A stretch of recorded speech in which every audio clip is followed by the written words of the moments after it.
Hello guys, welcome back to my channel came world. তো guys, আজকে আমাদের বাড়িতে বিপত্তারিণী পূজা ছিল, তাই আমরা সকাল সকাল স্নান করে রেডি হয়ে গিয়েছিলাম। তোমরা দেখতেই পাচ্ছ ঠাকুর মশাই চলে এসেছেন এবং পুজো শুরু হয়ে গিয়েছে।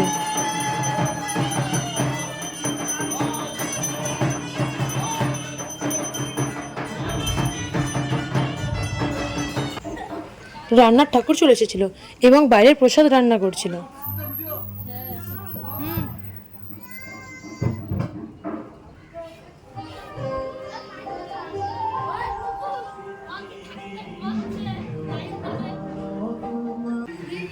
আমার মা ভোগের প্রসাদ রান্না করছিল, সাথে আমার কাকিমুনিরাও সাহায্য করছিল।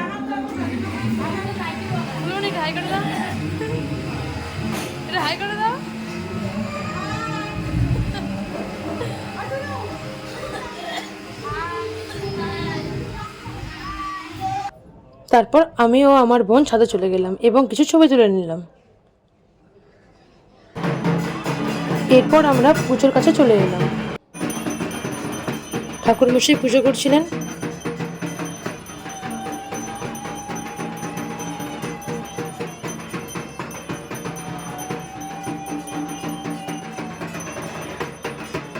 বাইরে ঢাকে দিয়ে খুব সুন্দর নেচে নেচে ঢাক বাজাচ্ছিল, তাই একটু ভিডিও করে নিলাম।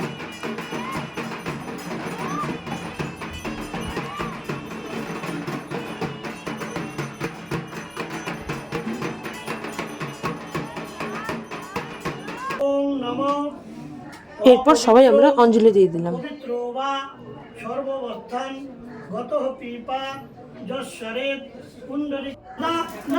এখন যজ্ঞ শুরু হয়ে গিয়েছিল। আমি ঠাকুর প্রণাম করে নিলাম এবং সবাই মিলে প্রসাদ খেতে বসে গেলাম। তোমরা দেখতেই পাচ্ছ আমরা সবাই মিলে এখানে বসে গিয়েছি প্রসাদ খেতে। খাবার পর সবাই মিলে নাচ গান করে নিলাম।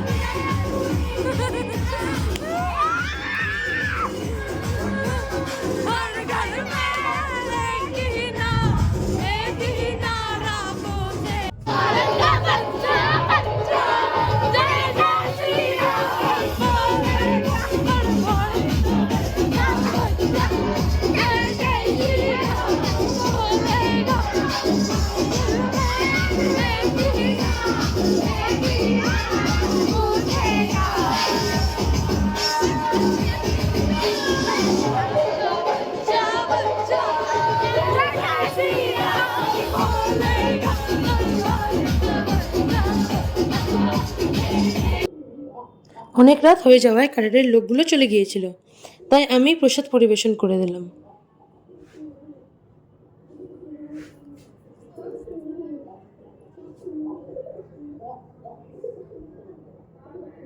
এবং প্রসাদ বাড়িতে নিয়ে যাওয়ার জন্য প্যাকেটিং করে দিলাম।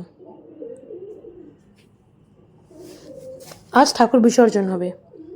আমার মা, কাকিমণি, ঠাম্মারা একে অপরকে সিঁদুর ছোঁয়ালো।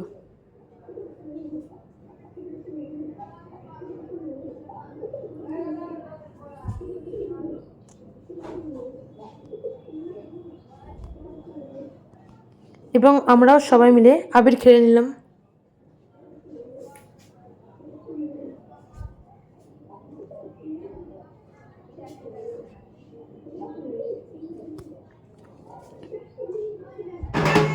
মা, কাকিমণি সবাই মিলে ছবি তুলে নিল।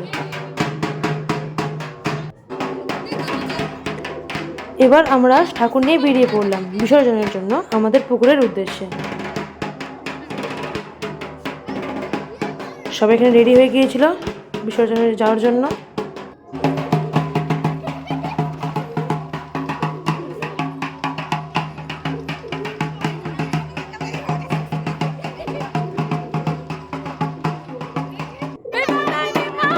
আমরা পৌঁছে গিয়েছিলাম পুকুরে।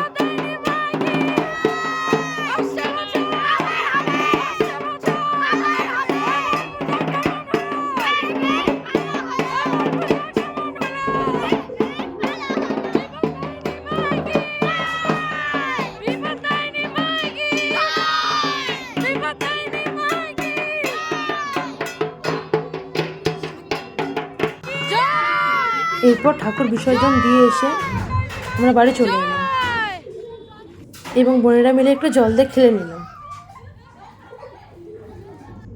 আমার মুখ থেকে একটুও রং ওঠেনি। তারপর রাতে আমাদের ছ্যাঁচড়া বলে ফ্যামিলি মেম্বারদের নিয়ে একটি গ্রুপ আছে, সেই ছ্যাঁচড়া গ্রুপ মিলে চলে এলাম একটি রেস্টুরেন্টে। আসলে আজকে আমার কাকুমণির জন্মদিনের ট্রিট দিল।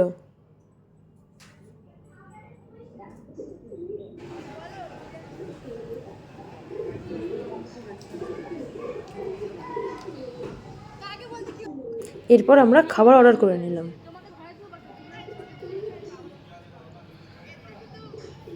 এবং একটু পরে খাবার চলে এলো। আমি একটু ছবি তুলে নিলাম। এরপর ফুড কোর্ট থেকে নেমে এসে আমরা একটু বাইরে ভিডিও করে নিলাম।